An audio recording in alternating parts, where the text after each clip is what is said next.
How you doing, folks? You're watching Onward with Onrie Live. I'm your host, Onrie Kompan, and today we're going to be talking about sales.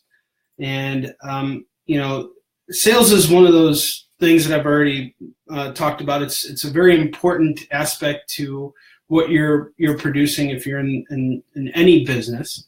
And knowing how to do it and becoming good at it is very important when it comes to the product you're selling.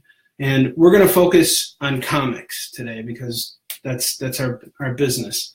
And so when it comes to comics, I think that your sales really originate with the product itself. So if I didn't have the confidence to go out there and sell Yi Shin when I go to conventions, I wouldn't be able to do what I do at conventions. You have to have a sense of ownership over what you're doing, and your actions dictate how other people are going to see you, right? So I think let's rewind back for a second and look at what makes a good salesman in a general perspective.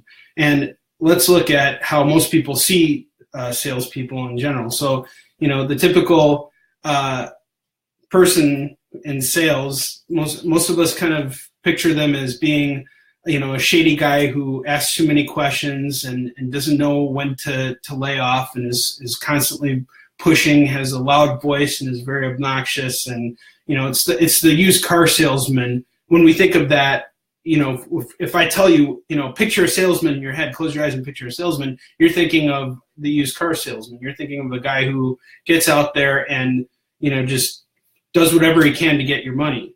And I think that in order to really be good at sales, you have to forget all that, because sales is the one thing nobody wants to do, especially in comics. Having the guts to get out there and get your hands dirty, that's a gutsy thing.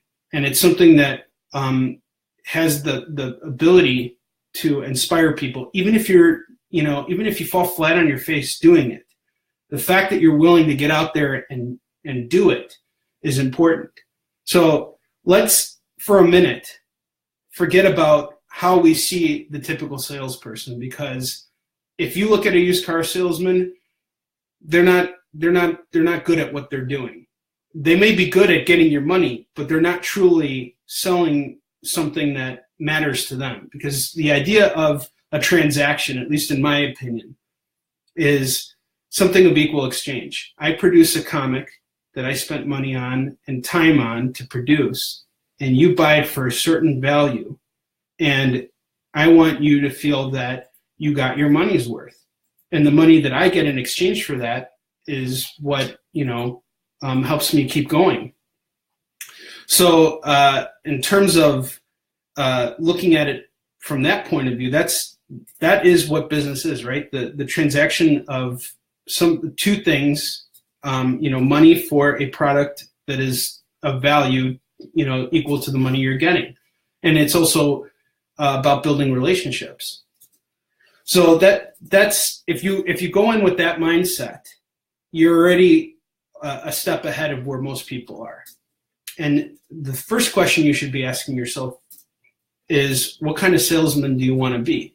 Do you want to be someone who is willing to get out there and talk to people, or are you the kind of person who wants people to come to you? And the tricky thing about the world we live in today is, it's one thing to be Stan Lee and to film a commercial, or to have an article written about you and have a bunch of cool characters and everybody scrambles to come and pick up your stuff. I don't think that happens anymore for most people, for most publishers, because there's such an influx of content out there now that it's really hard to get people's attention and get people to be like, all right, I need to buy this. How do you get people's attention now? There's so many different angles that you can go with on that. And I've seen some theories that bring less of your product. It drives up demand. If you don't bring enough of your product, you're not going to make any money. So that's something to consider. You have to really kind of, if you're going to do something like that, you have to be prepared to scale back. But before you can even get there, let's just stick to this concept of the kind of salesperson you want to be. And, you know, you have to create, if you want to sell in a mass volume, it's a lot more difficult now. So in order to get people's attention, I think you need to interact with them. And I think that's something that really helps with going to conventions. And if you can't go to conventions, and let's say you're doing a Kickstarter, well, you know, that's the thing you want to do then is reach out to your backers often. You know, so let's say you're running a campaign, you want to constantly run updates, and you want to keep people hooked in and tuned into what you're doing. And sometimes even that doesn't really help. Sometimes even that is difficult because people have their own lives and they're doing their own thing, and it's hard for them to it's hard to get their attention and to hold it. There's so much stuff going on that it's easy to get lost in the heat of it. So you know, I think the most important thing is to always remain confident in what you've done and stay within your realm. You know, don't look so much at what other people are doing in the sense that, why is this guy getting more attention than me, and get angry about it. If you're going to look at the other guy who's getting more attention than you, see what he's doing right and what you're doing wrong, and see what you can take from that and adapt to your own strategy. And that's another thing too. I think that one thing I always advise creators to do, you know, guys who are looking to get into the biz, is to go to a convention. Before you set up at any convention or do any kind of signings or anything, go to an event, go to a convention, and walk the floor. And make a mental note of what you would like to see different. If you see a guy at an artist alley who's got his head down and he doesn't want to talk to you, you know, you can make a mental note in your head that, you know, that's not what I want to be. If you see a guy who's at a convention who's yelling at people, you know, as they're walking off from his table, you know, that's also something you don't want to do, is be too aggressive, you know, because you can get into trouble doing that. I think that a truly good salesperson is someone who brings out the best in himself and everyone around him. You know, and that's something I try and do whenever I go to a convention. I'm always trying to be mindful of my neighbors. I've had some incidences in the past where, you know, some people thought that because I get out there and talk to people that I'm trying to steal sales from my neighbors and things like that. I've remedied that problem by bringing my customers over to my neighbors to show them that, look, you know, I'm not trying to steal your sales. I'm just trying to do what I'm trying to stay afloat here, because if I don't make any sales, then I'm losing money. And the same case for them too. You know, we're all in the same boat. So you have to help each other. And when I go to a convention, I have confidence in myself. I have confidence in the product that I'm pushing, but I also have confidence in my neighbors too. And sometimes we need that. You know, we need to be able to know that we're not alone in what we're doing, and that other people are rooting or are cheering for us too. So, you know, that's something to keep in mind. Before you think about your sales tactics or anything like that, think about how you want to be seen and how you can do better for not just yourself, but everyone around you. And that brings me to my next point, which is actually dealing with your customers. Now, when I go to conventions, some people think that my whole idea is to just close people and to sell as many books as quickly as possible, which is true. I do want to sell books as quickly as possible. If I could sell everything by Friday afternoon, that would be fantastic. But I know that if that were to happen, then I messed up. I didn't bring enough product with me. But the point is this: it's how you sell that matters. So if you get your product into someone's hands and you know that they're not the right customer, and there's some ways you can figure this out. Like, for example, Yisung Shin is a graphic book, and I don't sell it to kids. If a kid comes up, I've had this happen numerous times. I've had children come up to me and they say they want to buy my book. And I tell them, I can't sell it to you unless an adult is present. And if their parent is present, I tell them immediately that, you know, this book is more for adults. And if the parent still says, you know, I'll buy it anyway, then that's on them now. You know, I did my job, but I've sacrificed sales by doing that because it's important to me. If the wrong person gets my product, I could see them at a convention later on, and I could have some negative blowback from it. And this actually occurred. I was at this event over the summer, and what happened was this lady, she got my book for free at some event. She had no idea how graphic it would be. So she reads it, and she was just horrified by what she saw. So she sees me at this event, and she decided to come up to me, and she told me off. And she started like yelling at me and everything. And I said, look, I'm not the one who sold you this book. You got it for free through an event. I'm sorry you had this experience, but I didn't create this experience for you. It just, the book found you the way it did. And that can happen. That's something you need to be prepared for. And how you handle those situations is also important. Do you want to start a big racket and fight with people? I don't see the advantage of doing that. When you make a scene, you're just drawing negative energy towards you, and that will drive away sales. And it'll make you feel like it'll put you on the defense. And that's the last thing you want to do when you're talking to people about your product, is be on the defensive, because as soon as you're on the defensive, they think that you're hiding something from them. And you have to find a way to keep yourself in a neutral state.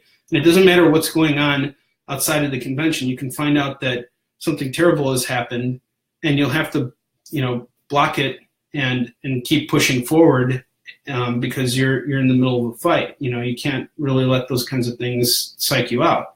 And when I say fight and I say battle and I say all this stuff, your opponent isn't the people who are attending conventions, nor is it anybody who your neighbors. Your neighbors are your friends. They're your neighbors. Love thy neighbor, and love your convention attendees too. Your opponent is you. Your opponent is, the one person who's always criticizing you and telling you, second guessing you, and telling you can't do it, and that's you. You're always going to be your toughest critic. And of course, going out into conventions and with your product, especially if it's new, gives you the chance to beat yourself, and in a good way, in the sense that you're proving yourself wrong. You're proving that all the time and effort you put into your comic was worth it. And you're also, smacking your skeptics across the face too by succeeding. And we all have skeptics. But, I don't think that they have as much effect or bearing on us as we imagine in our own minds. When people challenge us, we tend to get intimidated by that. But I don't think that that's something that should. I think that should be a more drive that should drive you to want to be better at what you're doing. And this brings me to another point about goals. So, if you go into a convention and you want to sell, 8,000 books at your first show, I mean, the chances of it happening, unless you're very lucky, are very slim. I think that when you're starting out, you need to keep your expectations real. I wouldn't say low, but you got to keep them real. You got to climb your way up to a point when you know that you can sell your maximum amount of inventory. So, I have a friend. He just got his book picked up by a publisher, and he's crippled. He was born with muscular dystrophy, and he's been working at it for a long time. He's got a wonderful manga book that just got picked up by a publisher, and he's got a goal. He wants to sell 200 units of his book, and I think that's a fantastic goal to have, because 200 books is an attainable goal. It's not impossible.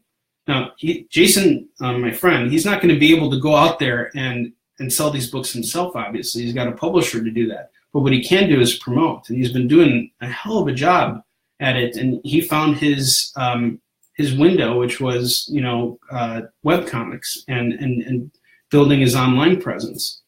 And when you can't do conventions, that's your only option. I think the online digital presence, that's a challenge. It's something that even I'm struggling with, especially after my first Kickstarter campaign.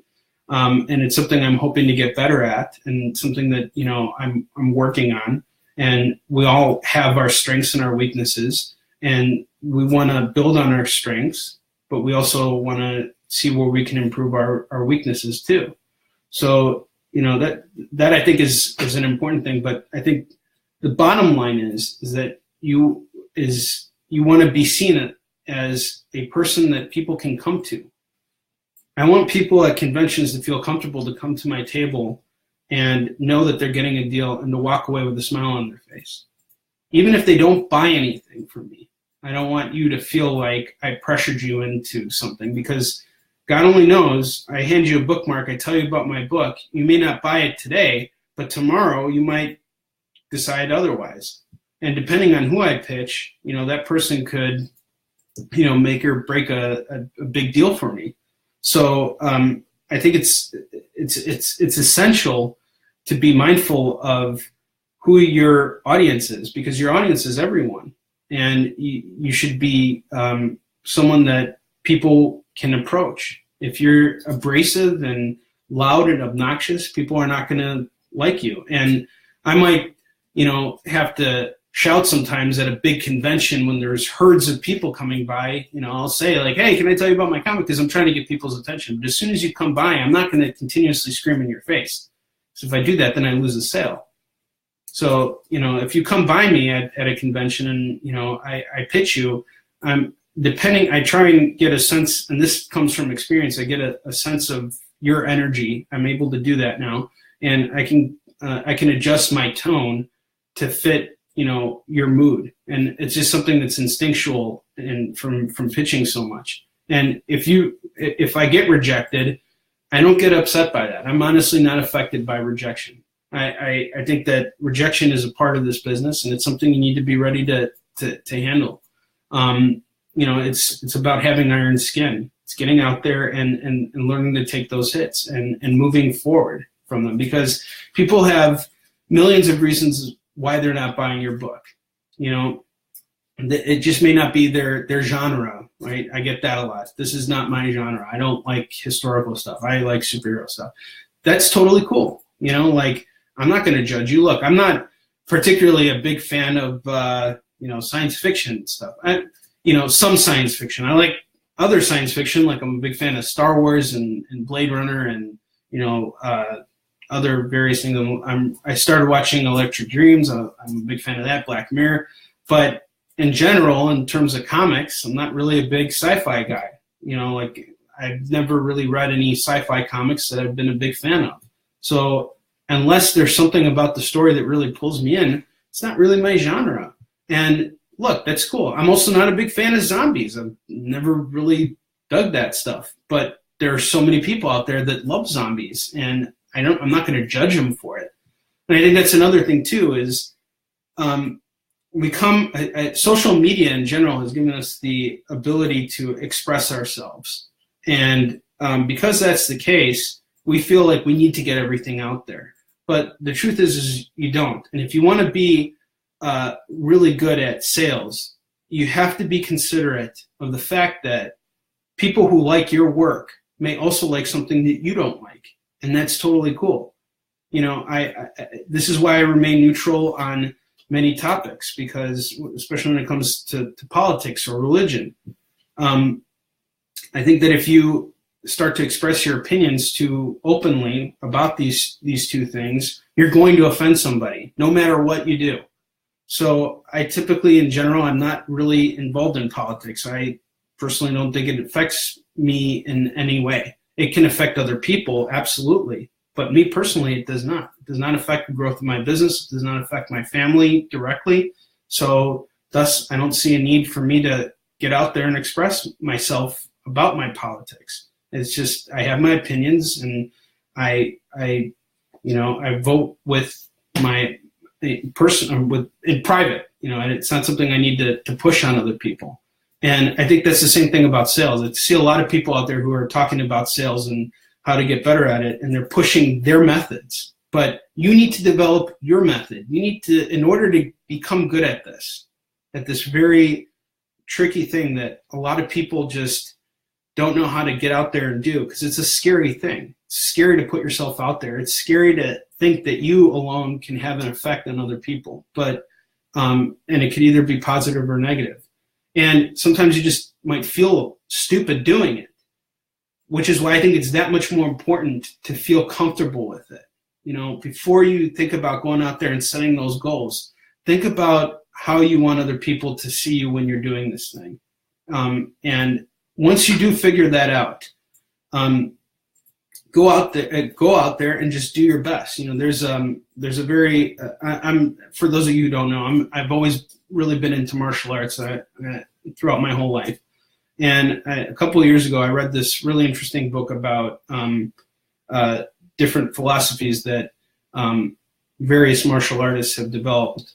And there's this one school in Japan where they taught like sword fighting and stuff. And they had these laws. And one of the laws was treat every duel as a fight to the finish. So whenever you're going to an event, whether it's signing a convention or anything, go out there and do your best. Get yourself into a state of mind where you're feeling confident about yourself. If you're feeling uncertain about something, that's okay too. You're not going to be 100% confident all the time. You're supposed to go out there and feel a little scared.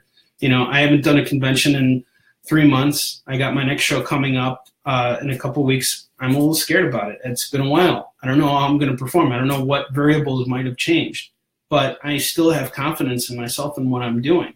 So the variables need to be there.